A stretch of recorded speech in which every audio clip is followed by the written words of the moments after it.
তার ভূমিপুত্র বাপি হালদার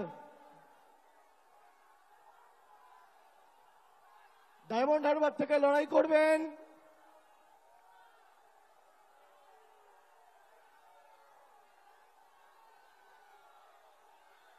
আমি জানি না কে লড়াই করবে, না বললে তো দেখা।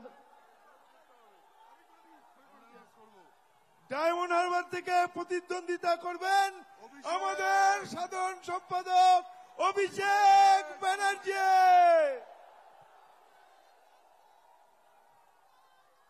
যাদবপুর থেকে মামাটি মানুষ এবং বাংলার প্রার্থী তৃণমূল যুব কংগ্রেসের পশ্চিমবঙ্গের সভানেত্রী সায়নী ঘোষ। কলকাতা দক্ষিণ থেকে লড়বেন মালা রায়। কলকাতা উত্তরের তৃণমূল কংগ্রেসের প্রার্থী বর্ষিয়ান রাজনীতিবিদ এবং প্রবীণ সাংসদ সুদীপ বন্দ্যোপাধ্যায়। হাওড়া থেকে লড়বেন তৃণমূল কংগ্রেসের প্রার্থী এবং বাংলার প্রার্থী ফুটবলার প্রসূন বন্দ্যোপাধ্যায়। উলুবেড়িয়া থেকে লড়বেন সাজদা আহমেদ। শ্রীরামপুর থেকে লড়বেন কল্যাণ বন্দ্যোপাধ্যায়। হুগলি থেকে বাংলা এবং তৃণমূল কংগ্রেসের প্রার্থী বাংলার দিদির সাথে বাংলার আরেক দিদি নম্বর 1 রচনা বন্দ্যোপাধ্যায়।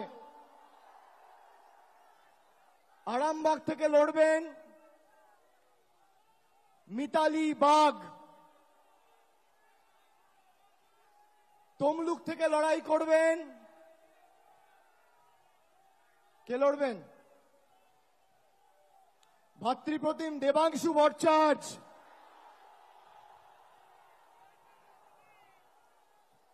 কাঁথি থেকে বাংলার প্রার্থী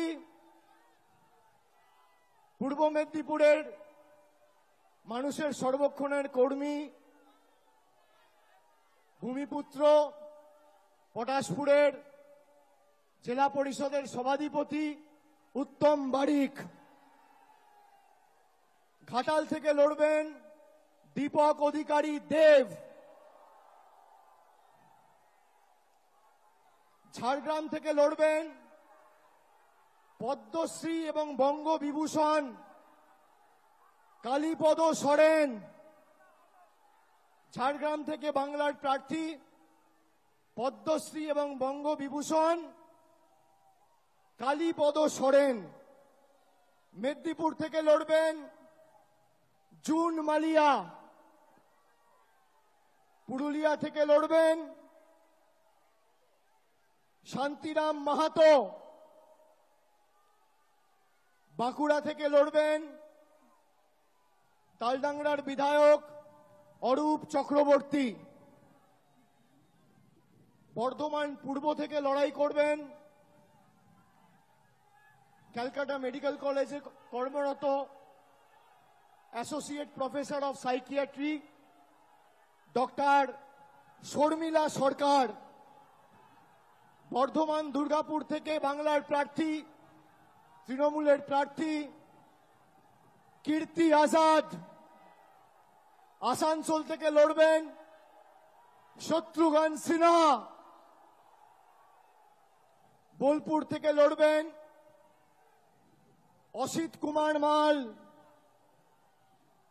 এবং শেষ বীরভূম থেকে লড়াই করবেন জনপ্রিয় অভিনেত্রী এবং দক্ষ জনপ্রতিনিধি শতাব্দী রায়। আমি সকলকে অনুরোধ করব এই 42 জন বাংলার সৈনিককে আপনারা আশীর্বাদ করে, বিষ্ণুপুরটা আমার বলা বাকি আছে, বিষ্ণুপুর থেকে লড়াই করবেন সুজাতা খা। এই 42 জন প্রার্থীকে আপনারা আশীর্বাদ করে সুজাতা মণ্ডল খা বিষ্ণুপুর থেকে লড়াই করবে ও লড়াকু মেয়ে। আপনারা এই বাংলার প্রত্যেকটা সৈনিককে আশীর্বাদ করে বাংলা বিরোধী শক্তিদের যাতে বাংলার মাটি থেকে আমরা উৎখাত করে ফেলতে পারি, আপনারা মমতা বন্দ্যোপাধ্যায়ের হাত, তৃণমূল কংগ্রেসের হাত আরো শক্তিশালী করবেন। মাথায় রাখবেন, কেন্দ্রে যেই ক্ষমতায় আসুক, বাংলায় সর্বত্র তৃণমূল কংগ্রেসের প্রার্থীদের জেতান। আমি এটা কেন বলছি, তার কারণ 14 সালে আপনারা 34 জন সাংসদকে বাংলা থেকে জিতিয়ে দিল্লিতে পাঠিয়েছিলেন।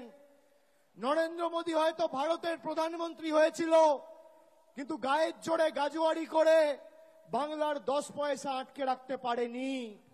পরবর্তীকালেও 2019 সালে আপনারা অর্ধেক বাংলা, 18টা সংসদ বিজেপিকে উপহার দিলেন। পরের দিন থেকে বাংলার মানুষের জল, কল, রাস্তা, 100 দিনের কাজ, সব টাকা বন্ধ। সুতরাং এটা প্রতিষ্ঠিত, বিজেপি জিতলে আপনি আপনার অধিকার থেকে বঞ্চিত হবেন, আর তৃণমূল জিতলে আপনার অধিকার আপনি পাবেন। তাই অধিকারের পক্ষে আগামীর ভোট। আর আমি খালি একটা কথা বলবো, এটা